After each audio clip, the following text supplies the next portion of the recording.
AI জগতে এখন তোলপাড় ফেলে দিয়েছে একটা লড়াই, আর সেটা হলো জেমিনি বনাম চ্যাটজিপিটির লড়াই। টেক দুনিয়ার সরগরম। আর আজকের এই আলোচনায় আমরা একদম গভীরে গিয়ে দেখব এই যুদ্ধের আসল চিত্রটা ঠিক কী। সবার মনে কিন্তু এখন একটাই প্রশ্ন, জেমিনাই কি সত্যি সত্যি চ্যাটজিপিটিকে হারিয়ে দেবে? মানে এর দিন কি শেষ? চারদিকে তো অনেক রকম কথা, অনেক জল্পনা কল্পনা। চলুন এই সব হাইপ থেকে একটু সরে এসে আসল উত্তরটা খোঁজার চেষ্টা করা যাক। প্রায় তো শোনা যাচ্ছে chat GPT is finished, chat GPT শেষ। কিন্তু এই কথাটা কি আসলেই সত্যি? এর পেছনে কতটা বাস্তবতা আছে আর কতটা শুধুই গুজব? চলুন তো এই ধারণাটাকে একটু ব্যবচ্ছেদ করে দেখা যাক আসল ঘটনাটা কি। আচ্ছা, এই পুরো আলোচনায় আমরা কয়েকটা ধাপে এগোব। প্রথমে দেখব এই লড়াইটা ঠিক কিভাবে শুরু হলো, তারপর দুটি টুলের মূল শক্তিগুলো তুলনা করব, দেখব কন্টেন্ট ক্রিয়েটরদের জন্য কোনটা ভালো, আর সবশেষে একটা স্মার্ট স্ট্র্যাটেজি নিয়ে কথা বলব। তো চলুন শুরু করা যাক। এই যে এআই যুদ্ধের ময়দান, এখানে নতুন খেলোয়াড় হলো জেমিনাই। ওকে ঠিকঠাক বুঝতে হলে আগে জানা দরকার এর আসল পরিচয়টা কি, আর এর সবচেয়ে বড় শক্তিটা ঠিক কোথায় লুকিয়ে আছে। দেখুন, জেমিনি কিন্তু শুধু আরেকটা চ্যাটবট না। এর আসল ম্যাজিকটা হল গুগলের বিশাল সাম্রাজ্যে এর এক ছত্র আধিপত্য।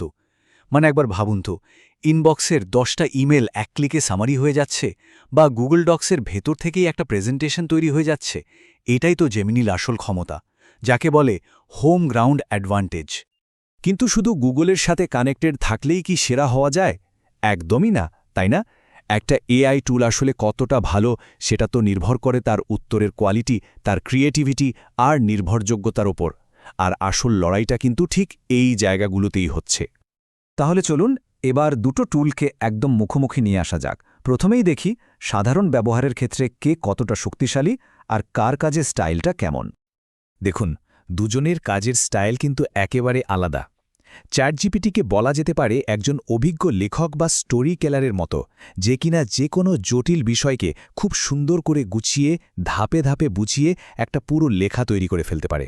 আর অন্যদিকে জেমিনি হলো একজন সুপার ফাস্ট রিসার্চার।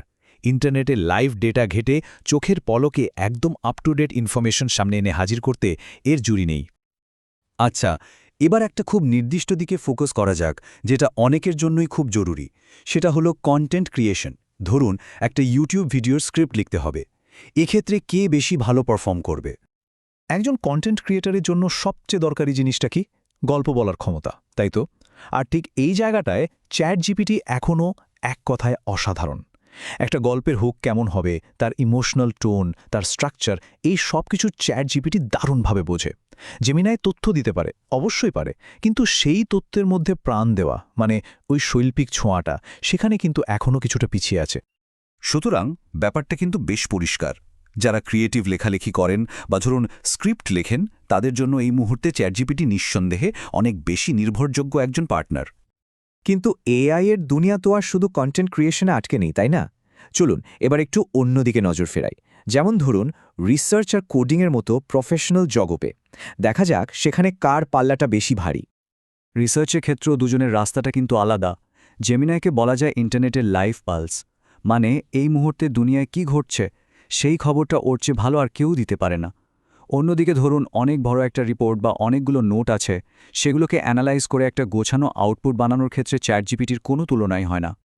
ডেভেলপারদের জন্যও কিন্তু গল্পটা অনেকটা একই।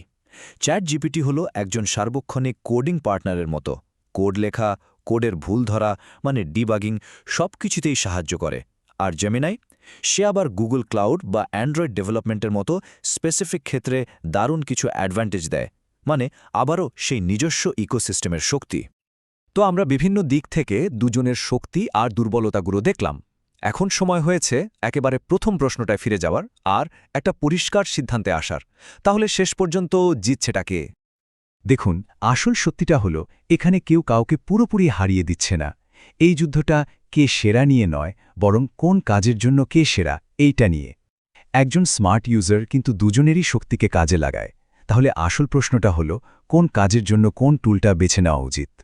এই টেবিলটা পুরো ব্যাপারটা খুব সহজে বুঝিয়ে দিচ্ছে। যেমন যারা গুগলের টুলস, ধরুন ডক্স বা জিমেল, অনেক বেশি ব্যবহার করেন, বা যাদের খুব দ্রুত আপ টু ডেট ইনফরমেশন দরকার, তাদের জন্য জিমেনি হলো সেরা অপশন। অন্যদিকে যাদের কাজ ক্রিয়েটিভ লেখা, গভীর অ্যানালিসিস বা কোডিং নিয়ে, তাদের জন্য চ্যাট জিপিটি এখনও এগিয়ে। তাহলে বেস্ট স্ট্র্যাটেজিটা কি হতে পারে? কোনো একটার পক্ষ নেওয়া? একদমই না, বরং দুজনের শক্তিকে একসাথে কাজে লাগানো। চলুন দেখা যাক এটা কিভাবে করা যেতে পারে আর এর ফলাফলটা কতটা পাওয়ারফুল হতে পারে। একজন প্রো লেভেল ক্রিয়েটরের স্মার্ট ওয়ার্কফ্লো হতে পারে ঠিক এই রকম। প্রথমে গল্পের মূল কাঠামো আর ক্রিয়েটিভ অংশটা তৈরি করা হলো চ্যাট জিপিটি দিয়ে।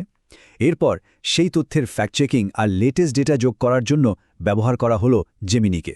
আর সবশেষে এই দুটোকে মিলিয়ে ফাইনাল আউটপুটটা আবার চ্যাট জিপিটি দিয়ে গুছিয়ে নেওয়া হলো। ভাবুন তো একবার, কি দারুণ একটা কম্বিনেশন! দুটো সেরা টুলকেই একসাথে কাজে লাগানো হচ্ছে। তাহলে শেষ কথা কি? আজকের বিজয় কে? এটা নিয়ে মাথা ঘামানোর চেয়েও বড় প্রশ্ন হল, ভবিষ্যতে কে সবচেয়ে ভালোভাবে নিজেকে মানিয়ে নিতে পারবে, কে দ্রুত শিখবে? কারণ এআই-এর এই যুদ্ধ কিন্তু প্রতিনিয়ত বদলাচ্ছে। আর শুধু এই টুলগুলোই নয়, আমাদেরকেও কিন্তু এই বদলের সাথে তাল মিলিয়ে চলতে হবে। আসল খেলাটা তো সবে শুরু।